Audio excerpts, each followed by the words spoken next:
I'm David Mays. I'm with Health for ADV, and I'm excited to bring to you a review that I've been kind of wanting to do. About 4 years ago, I purchased the Spot device. Many of you guys carry these as well. They even have pockets where you can stick them in, right? And you set it and you forget about it. And so I've carried this for years. The challenge that I had with this is over the past, well, really the past 20 years, I've had 2 significant accidents, and which is not bad rating over 20 years, but the reality is they do happen. And both times that they happened, I had no cell service. And one was actually close to where I am right now, here in the Appalachians, and then one was in New Mexico. It came to me that unless I am in a position to where I have to hit this SOS button, the call the cavalry, if it's just something that I need to get a friend to help, or maybe I've got a mechanical issue, something like that, and I've got no option but to walk out however many miles it is, leave the bike where it was, and hope I can find someone to help. A simple broken leg or sprained ankle, even if you're far enough into a difficult terrain, could make it become a life-threatening issue. Spot had been rumored to be coming out with a two-way communicator for almost a year, okay? And obviously to go and compete with the Garmin InReach. And so as soon as it came out, I bought it. And so this is a review about both the Spot X, but also about the Garmin InReach. Here's what we're going to do. I have come up into the Appalachians. Right now we're around 3,000 feet elevation. We're not at the top, but we're pretty close to the top of this ridge. Again, there is no cell service, and so we're going to be covering how long, or number one, does the message get out? Number two, how long does it take? Number three, how long does it take to get a message back? Okay, so we'll be communicating with my wife, who's back home. She's got full cell phone service, and she's going to be responding to me back and forth with both of these devices, and let's just see how long it takes to get a response. We've got the 2 units, and the Garmin automatically locks. Move it to unlock, and then you hit yes button, and it wakes it up. All right, so I'm already in messages here, so I'm going to go back out. So these are the 2 home screens of the devices, and messages on the Garmin is right there in the center. On the Spot X is, well, on the Spot X you've got messages, then you've got your check-in option, your social media, where you can push one button and it will update your social media. This is a button that will fetch, basically it will tell it to send out a request for any new messages if it hasn't been within the polling period. This is an SOS button. It's a soft key. In my opinion, this is not really the best place to put that. It could be accidentally hit when you're hitting the fetch new messages. One thing to note is it does require a second confirmation before it actually initiates the SOS. So I'm gonna hit obviously I'm gonna hit the cancel SOS for the moment. Your hard key SOS button is still there, hidden behind a protective cover. So for the purposes of this test between these 2 devices, we're going to go to messages. Unlock this again. We're going to go to messages, and on both. So messages there, messages. All right, and then we're going to hit yes, and now that has selected us. By default, when you go to messages, both of them are automatically highlighted on new message option. We're going to hit yes for the Garmin to initiate a new message. We're going to hit the center button to initiate a new one on the Spot X. Now, I have actually programmed some recipients in so I can easily do that. And so I select the contact, and it's now got HMAs and then SMS, meaning that it's going to go to her cell phone. Same thing goes with the Spot X device. So I can select the phone versus email. So you can send it to either one. Now it's requesting us to go to the message and enter whatever message that we want to enter. This is where the Spot X shines, okay? I have a real keyboard. So the challenge about this keyboard is it really is not easy to type. It looks like a BlackBerry device. It looks like it would probably have the tactile feel of a BlackBerry device, or maybe a Trio if you guys are that old. But it is a fingernail operating device. Here's the reality. The Garmin has Bluetooth, and allows you to use your cell phone with an app to send and receive messages. For the purposes of this, I'll just use a pretext just to make it easy. So test message, but again, if I were using this for real world, I would be using my cell phone.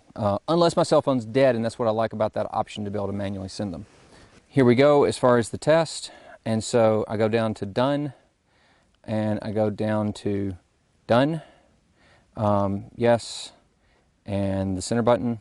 So both of them are ready to send. This is already highlighted. Here you get the option to send both your elevation and or coordinates points. So I'm going to send both of those and send message right now. So they've both gone out. They're both sitting. And now at this point we are waiting. Now another major differences between these two devices, the Garmin has a message delivery confirmation, so you know when the message actually went out. You can see that it's uploading, going back and forth. The left one is a tracking icon showing that I'm tracking. The other is a message send receive option. Now on the other one, it has a message pending going out, but it never really, you don't really have any type of confirmation that it went out. Maybe it did, maybe it didn't. You just don't know. So we're just simply waiting to see how long it takes. Now I told you I was in a location that I thought was actually going to be pretty easy to get a comm out. It looks as though both are struggling pretty hard to get a message out. If you notice that the InReach is giving a red icon signifying it is not getting adequate satellite coverage. So they're both trying to go.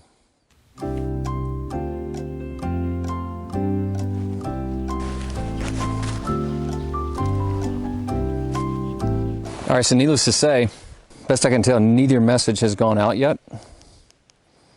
I know that the Garmin message has not gone out, so I know that I need to find a better location in order to get it to go out. That's one of the huge benefits of, yeah, and I can go in and see that it's still actually trying, and it's now giving an error saying it's having difficulty, okay? But this is a reality of satellite communications.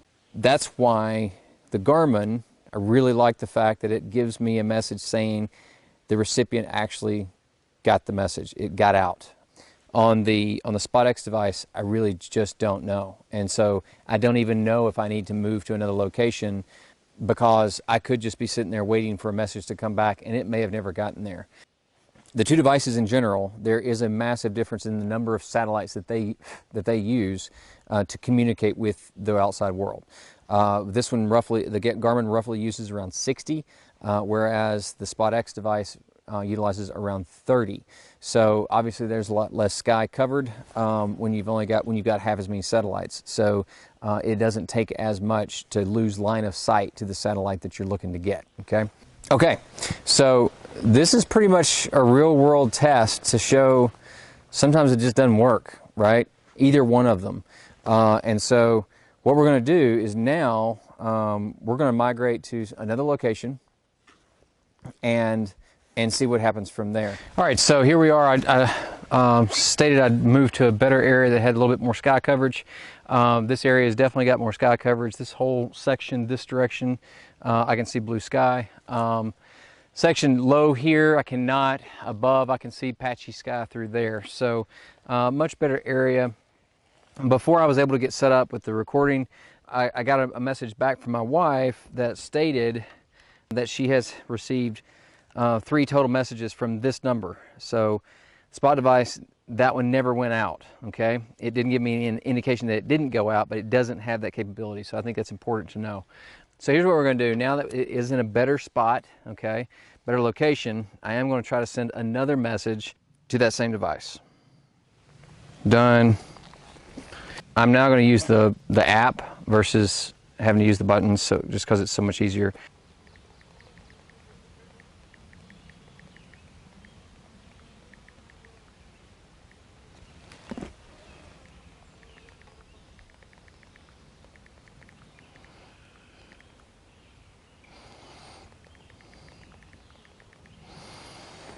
Okay, both messages set, And we're going to send them off. Again, this one's talking to the Garmin. You can see them in airplane mode.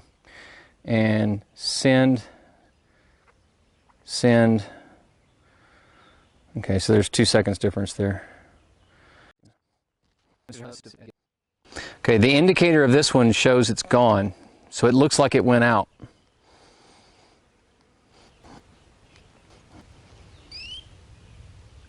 Okay, that was a message indicator stating that the Garmin's message went out successfully. So now we're waiting for a message back.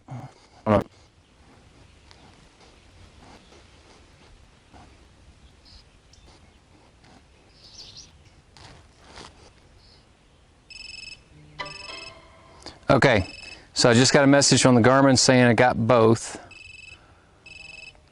All right. And so let me go clear that message on.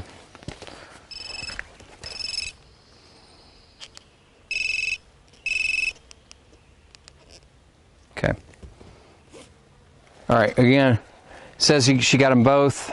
I got a message on the Spot device stating that she got it as well. Here's the challenge. Unless I'd have been staring at it, I'd have had no idea I got it. But I did get the message. And so it looks like both of them went out and came back about the same speed at this time, okay? So, not bad.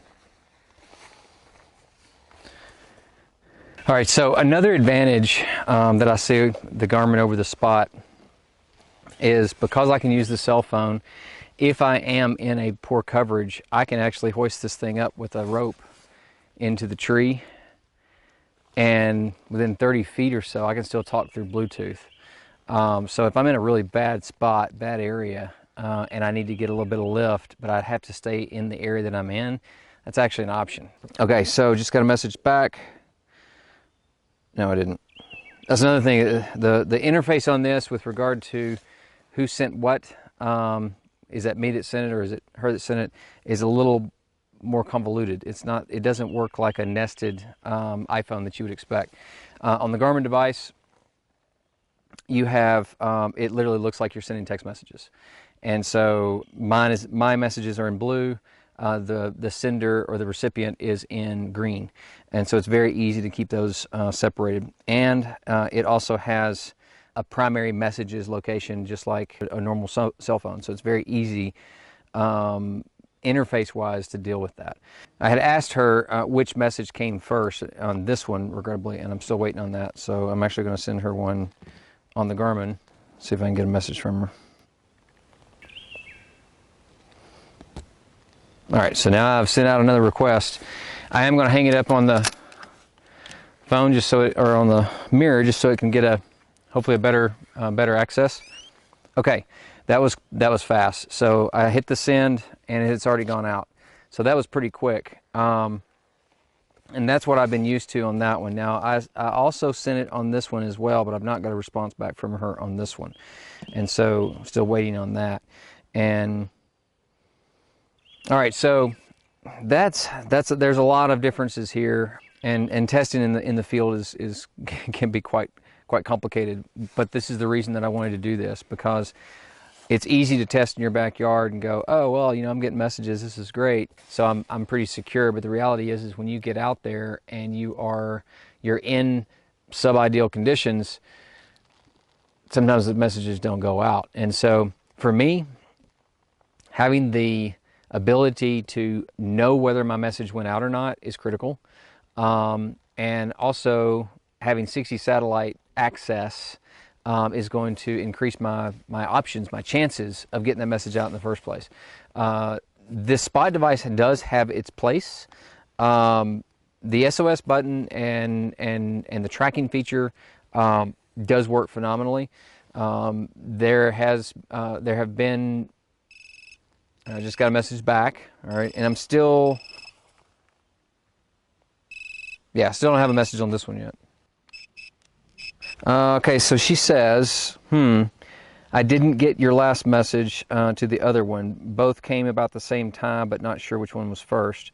So what she's saying is she never actually got the second message when I said, which message did you get first? I sent that on that one 5 minutes ago or more. She hasn't got that message yet. Already had a full conversation back and forth on the Garmin. So there you go. From what I have found, there is a wide variance between the devices as far as reliability, area of coverage, and ease of use. So with that, there's got to be a cost involved to that, and there is. So the cost of the Garmin device,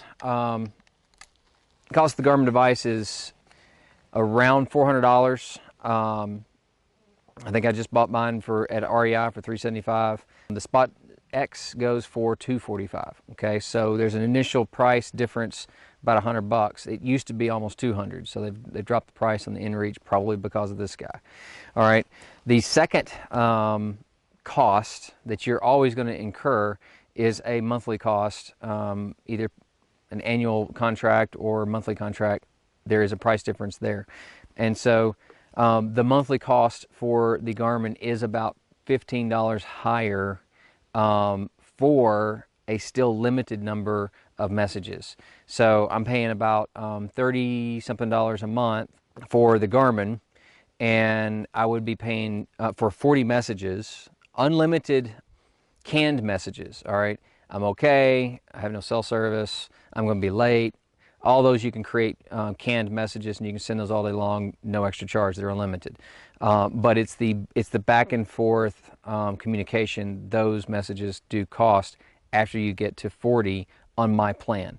There is an unlimited plan. I'll put it on the video here, but it's about $20 or $30 a month more. And so the Spot is definitely more affordable. You're looking at $24, $25 a month. Unlimited texting, okay? Even though it's unlimited, the reality is you're not going to send messages all the time back and forth when this is your only keyboard, and when it takes about 2.5 minutes to get a message out, 2.5 minutes, this is best case scenario, to get a message back. It just doesn't work out that way. And so, okay, just got the message, but again, I got no notification, so I'm having to continue to look at it to see if I got a message or not. And so I did get one back saying that she got the initial message from that test when I sent them at the same time, about the same time. And so she says this one may have posted first, but practically the same. The reality is this is purely a I'm in trouble communicator. It is not going to be, hey, what's up? You can post your messages to social media, you can do that, but because of its inherent lag, it's very difficult to have a conversation with someone. Now, the Garmin, on the other hand, has both, it's got maps on board, at least the Explorer has maps on board. It has an accelerometer. It has, it can do tracking down to 1 second. So it has a 10-minute tracking that is being sent to the web, but it has a logging feature that you can customize down to a very small amount of time, which you can pull back later. All right. The Garmin is also a weather communicator, so you can send a message, basically a text message. It sends off and it comes back with a weather report. This is kind of my rundown of the two products. So we're going to start off with the Garmin InReach Explorer. Here are the pros. First of all, it's got maps on device, which means you can use it for hiking, you can use it for other things other than just motorcycling. You can pause your subscription, saving you a lot of money and potentially making it less expensive than the Spot.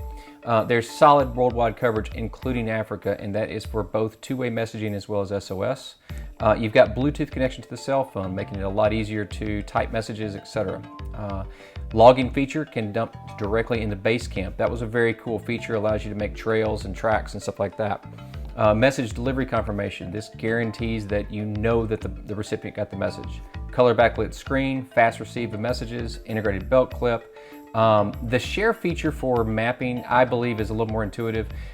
You've got the audible message notifier, great when you're riding a motorcycle and it's sitting there buzzing, you know you got a message. Phone app is also, the phone app also has downloadable maps itself, so it gives you a bigger screen to work with. It can also use the Garmin as its GPS, saving battery life. And then you finally have weather briefings. The font is far easier to read, and then you have flexible service plan levels that you can change from month to month based on your needs. So there's a lot going on with the Garmin InReach Explorer Plus with regard to pros, but let's look at a few of the cons. So here are the cons. Initial cost is a little bit higher. Your monthly subscription for unlimited text is a bit higher, almost twice as much as the Spot. The battery life is a little more limited at 100 hours, and then it's a little bit clunkier, a little bit bulkier. All right, let's look at the Spot X Pros. It is less expensive to start up, with $250 to start up. Your keyboard is built into the device, so you can use it standalone more easily. Long battery life. When it's set at 10 minutes, you can go up to 10 days. You've got the ability to post your location online down to 2.5 minutes. You've got the $25 per month unlimited text plan, which is great. And then you've got simple, purpose-driven functionality. It doesn't really get into a lot of that other stuff that the Garmin does, which can be a benefit to some people. And then, of course, you've got the black backlit screen. Now, the cons. It's a long list. So you've got the font that is extremely small, so very difficult for some people to see. The plan can't be paused, so whatever you go with, that's what you're paying for the year. No delivery confirmation of messages. Sometimes they go, sometimes they don't. You really don't know for sure. There is no audible notification, no onboard map data. There's no way to use your phone for data input. There's the website again is a little less elegant than the Garmin. Tracking data is not easily portable. Basically, it's proprietary within Spot. And for myself, the keyboard was difficult to use. There is no SOS support in a complete section across Middle Africa. The two-way coverage is limited only to the Americas and portions of Africa and Western Europe. And then finally, the satellite coverage can be more easily limited due to land-based obstructions because it has fewer satellites in general. That's it for the Battle of the Communicators. Hopefully this gives you a better real-world experience of what it's like to own either device and gives you the nudge in either direction if you were looking to get one. The Garmin ended up being the clear choice for me. Let me know your thoughts below. I'm David Mays with Health for ADV and hope to see you on the trail. As always, thank you and please like, comment, and share. Bye for now.